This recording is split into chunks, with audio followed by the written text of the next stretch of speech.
ആ കാളകൂട വിഷം വരുന്ന സമയത്ത് ലോകത്തെ മുഴുവൻ സംഹരിക്കാൻ കാരണമാകുന്ന ആ കാളകൂട വിഷം കണ്ട് ദേവന്മാരും അസുരന്മാരും എല്ലാം തന്നെ ഭയചകിതന്മാരായി അവിടെ നിന്ന് ഓടിപ്പോകുന്ന സമയത്ത് ഒരാള് മാത്രം, ഒരൊറ്റ മനുഷ്യൻ മാത്രം, ആരുടെ വാക്കും കേൾക്കാതെ, ആരുടെ പിൻവിളികളും കേൾക്കാതെ പതിയെ പതിയെ ആ പാലാഴിയുടെ ഉള്ളിലേക്ക് ഇങ്ങനെ നടന്നു വരുന്നൊരു കാഴ്ച.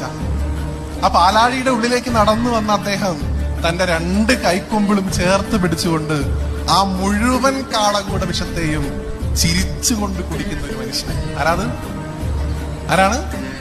മഹാദേവൻ. വിഷം, നിങ്ങൾക്ക് ആരെങ്കിലും ഒരു ഗ്ലാസ് വിഷം എടുത്തിട്ട് കുടിച്ചോളൂ പറഞ്ഞാൽ നിങ്ങൾ കുടിക്കുവോ? അല്ലെങ്കിൽ ഇത് അമ്പലപ്പുഴ ഞാൻ പോയപ്പോ കുടിച്ചു, അമ്പലപ്പുഴ പാൽപ്പായസാണെന്ന് പറഞ്ഞ ഒരു ഗ്ലാസ് കാളകൂടം തന്നെ നിങ്ങൾ കുടിക്കുവോ? കുടിക്കില്ല. പക്ഷെ ഭഗവാൻ അങ്ങനെയുള്ളൊരു നോട്ടമൊന്നുമില്ല. ഈവൻ നിങ്ങൾ ആലോചിച്ച് നോക്കൂ, ആരാണ് ഈ തലയുടെ ഭാഗത്ത് നിന്നിരുന്നത്? അസുരന്മാരല്ലേ? അല്ലേ? അസുരന്മാരെ രക്ഷിക്കേണ്ട ബാധ്യത ഭഗവാനുണ്ടോ?